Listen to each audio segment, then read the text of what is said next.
I've been hired to engage in fraud. I've been caught engaged in fraud. But it's easily discernible from the real and accurate news that's out there. Even when you're an expert in this, you occasionally get hoodwinked. But it's good to just know this stuff is going on. It's a big whitewash. It's a big whitewash. It's a big whitewash.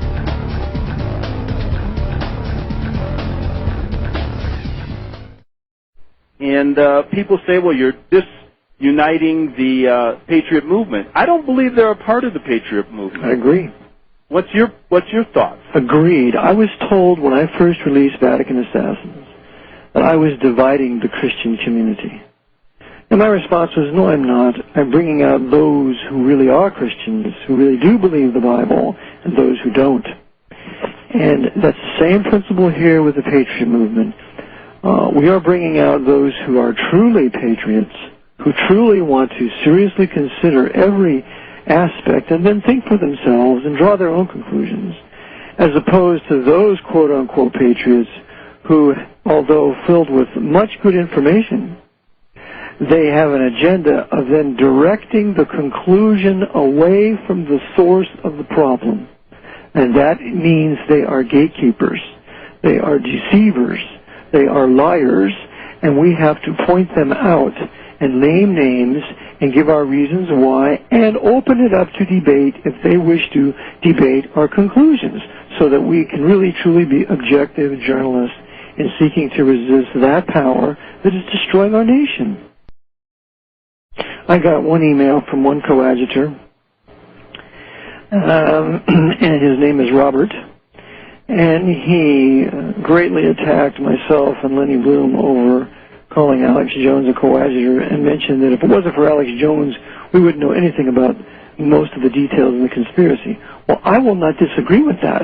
Alex Jones has brought many important details of this grand conspiracy against our country to our attention.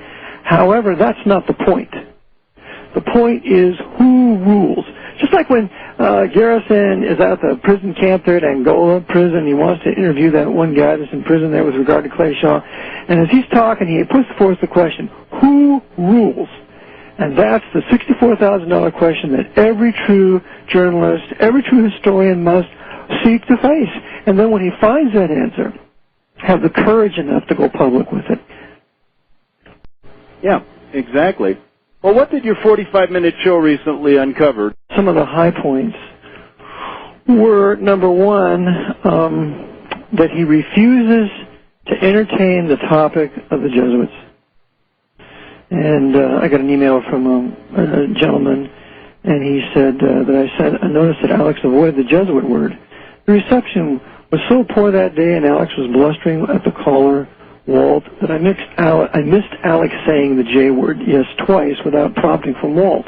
He says, a replay went as follows. The caller, Walt from Michigan, of course, that's Walt Williams, we know, was very easy talking about Catholic control of world events, or actually papal control, and intelligence agencies and Illuminati. Then Alex jumps in and says, I know that Adam Weishaupt was a Jesuit and was involved in the formation of the Illuminati. So there's his first use of the word.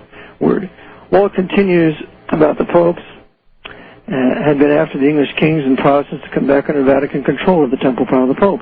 Then Alex jumps on him. Oh, you're saying that King Henry VIII was a good guy? Walt continues, I did not say that. Then continues politely about Catholic intervention in world events through secretive orders. Alex jumps on him with, you're probably going to say it's the Jesuits who control the secret societies and Masons, etc. So here are two times that Alex has used the word Jesuits, but it's been in a manner, in an attempt to intimidate the caller. Never will he use the word Jesuit or investigate the topic. Here's another email I got from a lady named Kathy. She says, wanted to let you know that I was at the 9/11 Scholars for Truth meeting in Chicago, and this was in June of 2007. And I believe it was last year, and saw Alex there. Okay, that's 2006. We had big boards that we had behind a table giving free books away on the Jesuits, and Alex saw these boards. He also talked to a friend of mine that was there and wouldn't talk about the Jesuit role. So he was there, these people were handing out books on the Jesuits, and he refused to talk about the Jesuit role. So again, he's deliberately skirting the issue. Now we go to another one I get from a gentleman named Jeff. He says, since Alex Jones is against the Patriot Act, it seems as if he would actually speak out about who authored it, but he won't. Michael Chertoff, of course, the Jew, and which is now the head of Department of Homeland Security, is credited as the architect of the USA Patriot Act. But he, in fact, co-authored it, which is true, and I cover this in my book, with Viet E. Dinh, D-I-N-H, the Vietnamese man, of Jesuit Georgetown Law Center. Viet Dinh served 2 years as a U.S. Assistant Attorney General, and during that time was instrumental in drafting the USA Patriot Act. Dinh is also a member of the CFR. So here we have Viet Dinh, who Alex Jones refuses to attack, and this guy is a professor at Georgetown University, and he was a U.S. Assistant Attorney, probably affiliated with that Knight of Malta Giuliani, and he's a member of the CFR, and therefore the Jesuits had authored the Patriot Act, had written it from Georgetown, and had it tabled, ready to go right after 9/11 with this coadjutor, Dinh, and yet Alex Jones will say nothing about this man. Nothing. Another man he will not deal with is John C. Gannon, which we covered in a previous broadcast, founder of the Department of Homeland Security. John C. Gannon is a Knight of Malta. He is involved with Georgetown University. He was a member of the Jesuit Volunteer Corps. This is the founder of America's future SS and Gestapo. And yet he is never, ever touched by Jones. Other men involved with Homeland Security are men like Emilio T. Gonzalez, who is also a Knight of Malta and is also affiliated with Georgetown and is subject to Cardinal Egan. But yet, none of these men are talked about by Alex Jones. We go on a little bit farther. Alex Jones going to Bohemian Grove. Well, I'm glad that he photographed it, but he doesn't deal with the historic Catholic priest, with John Nepoltic, I believe that's how you pronounce his name, who in the 12th century was put to death by the king of the country that he was in, I believe it was Bohemia, because he refused to divulge the secrets of the confessional. And of course the confessional is nothing but Rome's international system of espionage, where it collects intelligence. So the Jesuits then are a great defender of this John Nepoltic, who is there in his statue with a finger over his mouth at Bohemian Grove. Nothing is mentioned about this priest by Alex Jones. And we also have to remember that the Jesuits established San Francisco University.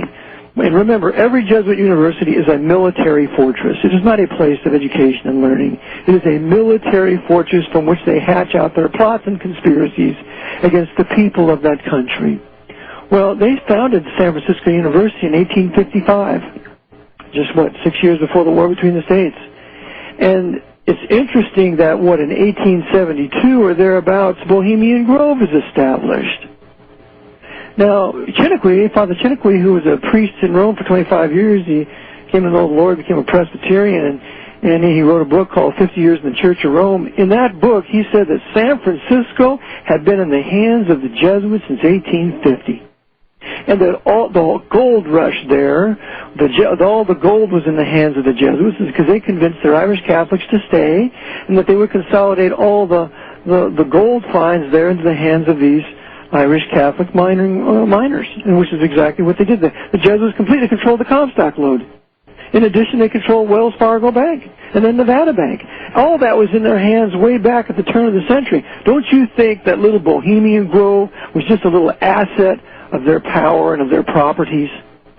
Of course, but Alex Jones will never go to the Jesuit power in California and relate that to Bohemian Grove. Never. So these are some of the high points with him. Another one is his continual fraternizing with Pat Buchanan. Pat Buchanan is a Jesuit-trained Knight of Malta, Irish Roman Catholic, political fascist, even though he denies it, and he is a very dangerous man. And it's Eric, can we just hold it there? We're going to take a short 3-minute break, okay, and we'll pick up with this connection to Pat Buchanan. Okay. Right after these short messages. You're listening to the Investigative Journal. I'm your host, Greg Szymanski. My guest today is Eric John Phelps, and he's the author of Vatican Assassins 3. We'll be back after these short messages.